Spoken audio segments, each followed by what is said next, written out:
Ouverture à Nouakchott d'un atelier de haut niveau sur l'application du nouveau programme des villes en Mauritanie.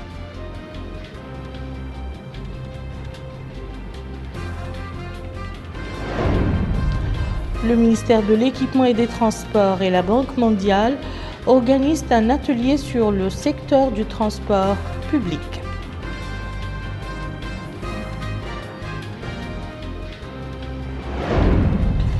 Inauguration d'un centre de santé à Taïrt renfermant plusieurs spécialités médicales.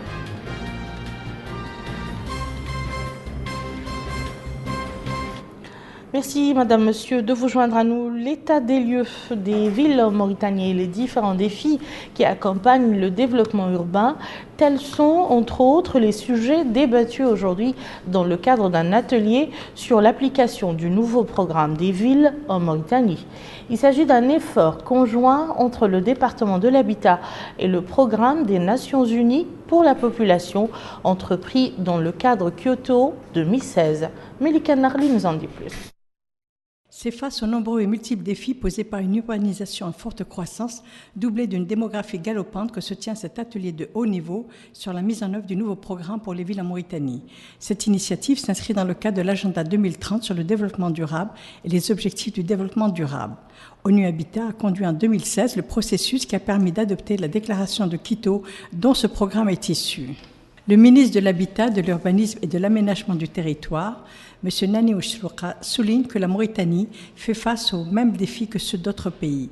À cet effet, et conformément aux priorités accordées par le président de la République à cette problématique de l'habitat, de l'urbanisme et de l'aménagement du territoire, ont été mis en place une stratégie de nombreux programmes et projets visant à renforcer l'habitat en ce qui concerne les infrastructures de base dans les grandes villes, le renforcement des collectivités régionales, l'appui au secteur privé afin de promouvoir l'emploi et impulser le développement économique afin de lutter contre la pauvreté.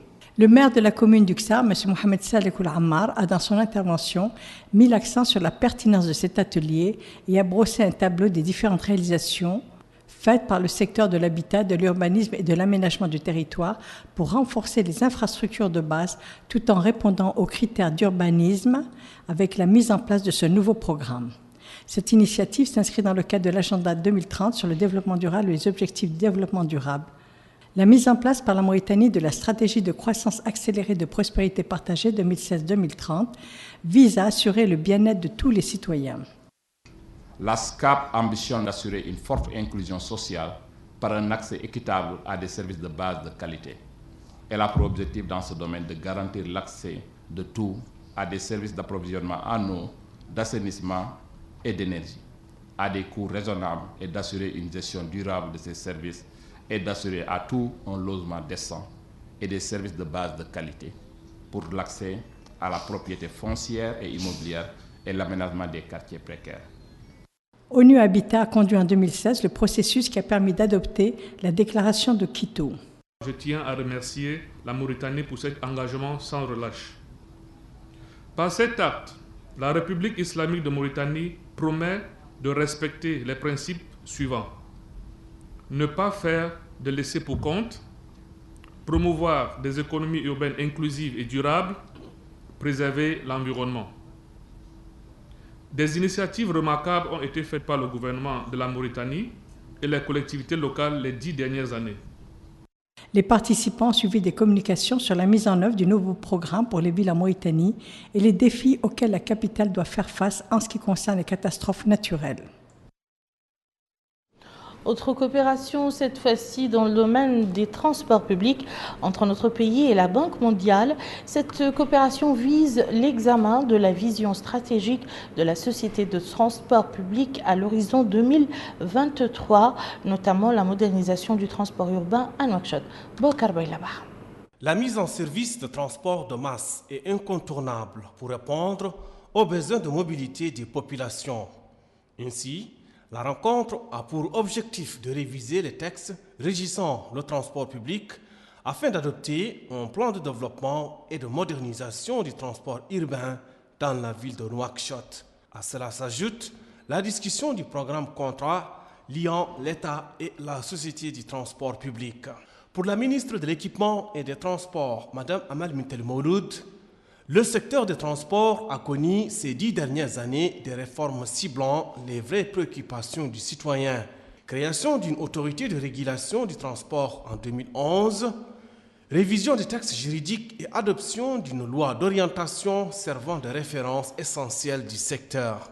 La ministre a rappelé le rôle pionnier du secteur dans le soutien à l'économie nationale, surtout par l'emploi et la garantie d'une vie décente à des milliers d'habitants, ici des milieux à faible et moyen revenus. Des exposés détaillant les plus importantes difficultés du secteur et les voies et moyens de l'organiser davantage ont marqué les travaux de cette première journée.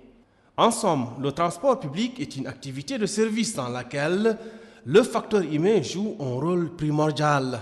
Il est donc essentiel d'en renforcer les capacités. Cela commence par une amélioration de la connaissance des problèmes et de l'état de l'art en matière de mobilité. La population de la Muqata'a de Tayarit se frotte les mains. Désormais, plus besoin de se rendre dans les autres structures sanitaires de la capitale.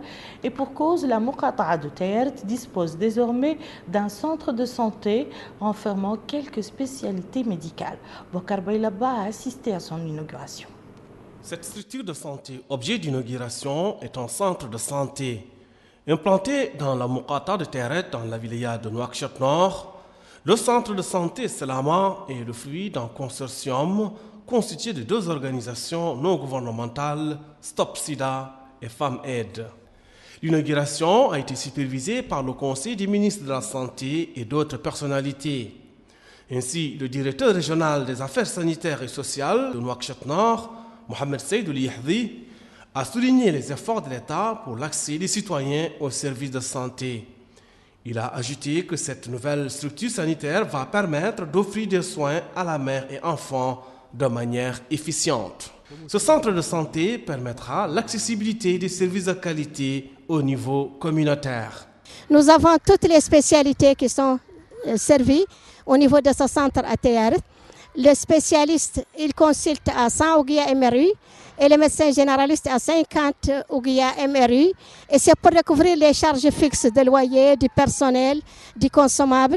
Quand nous aurons, Inch'Allah, des partenaires techniques et financiers qui vont nous appuyer, tous ces services seront gratuits à 100%. Mais il faut signaler que les services de planning familial sont offerts à 100% et disponibles et accessibles à la portée de tous. Et notre objectif est un objectif complémentaire à ce qui se fait par les structures étatiques au niveau local, mais aussi au niveau national. En somme, ce nouveau centre de santé vient renforcer les structures étatiques au niveau local. Venons-en à présent au rallye des sciences. Il se poursuit à Nouakchott et à l'intérieur du pays. Ce soir, nous prenons le pouls de cette compétition au niveau du Hawd al-Sharqi. Mohamed Lemil Bakar.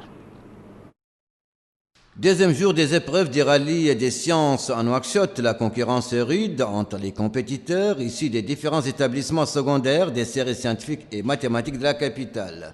Sur l'écran apparaissent 4 réponses qui doivent être confirmé ou infirmé par le groupe.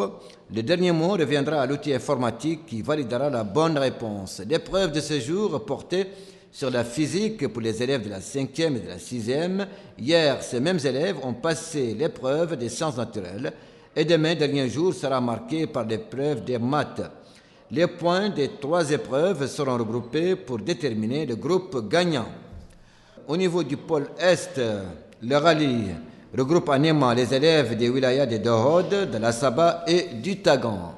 Là aussi, les épreuves se déroulent selon les élèves dans une atmosphère de saine émulation. L'organisation ne souffre également d'aucune anomalie, affirme le jury, et la compétition se déroule en toute transparence en présence des parents d'élèves et de leur staff d'encadrement. L'objectif final est de remporter certes le prix du président de la République, du rallye des sciences, mais cela reste symbolique pour nombre d'élèves qui placent l'intérêt de cette compétition, de laquelle ils tireront sans doute une bonne expérience, au-dessus de toute autre considération. Moussa Ndiaye nous décrit l'atmosphère de cette compétition au niveau du pôle sud qui regroupe les wilayas du Guidimara, du Gorgol, du Brakna et du Trarza. Le premier résultat des épreuves de 5e et de 6e année du pôle Sid Kabrit Selibabi révèle que Guidi Mara occupe la première place pour les 5e. Le Gorgol en 3e position avec 11 points et le Brakna avec moins 5 points. Pour les 6e années, le Trarza en première place avec 23 points, le Gorgol en 2e position avec 22 points, le Guidi Mara occupe la 3e place avec 18 points et le Brakna avec 4 points. Monsieur Mohamed Salem Boul Ahmed Salem, qui est l'un des superviseurs du concours des sciences au pôle Sid, a déclaré que toutes les dispositions ont été prises. Il n'y a rien à signaler, sauf que la gestion de l'opération et de son contenu nous prouve, dit-il, que l'organisation des épreuves se déroule sans problème.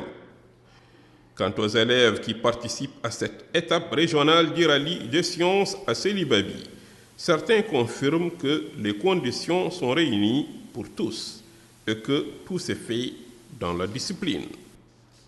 Les représentants des associations des parents d'élèves au Guidi Mara, M.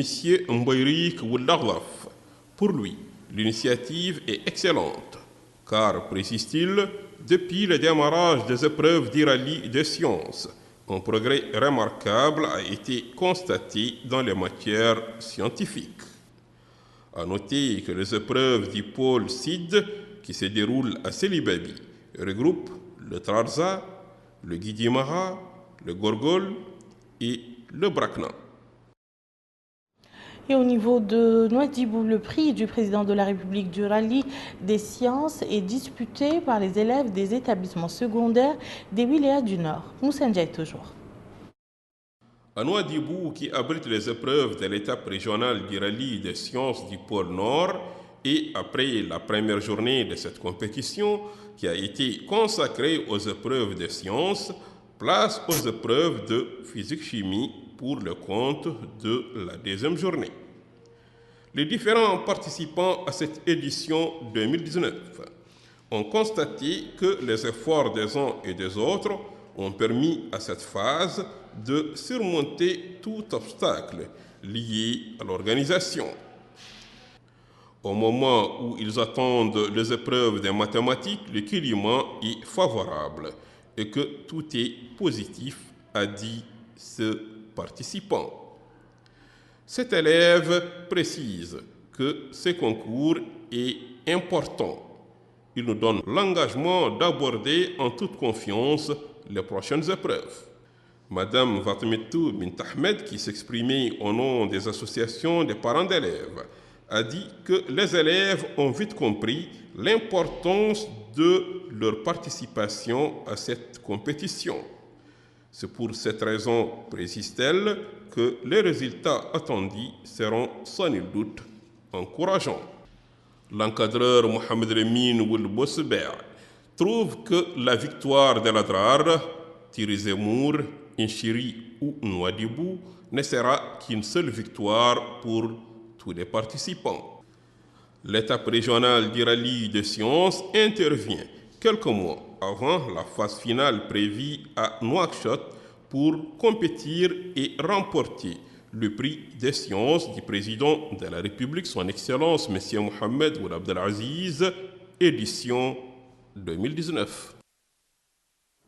Ainsi donc prend fin ce journal. Je vous en rappelle les principales informations.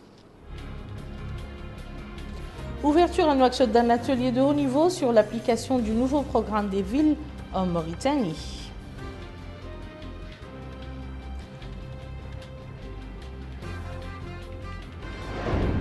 Le ministère de l'Équipement et des Transports et la Banque mondiale organisent un atelier sur le secteur du transport public.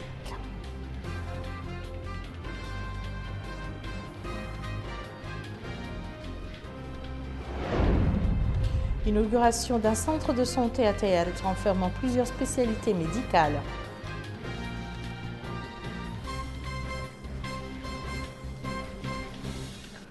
Merci, Madame, Monsieur, de nous avoir suivis. À demain, Inch'Allah.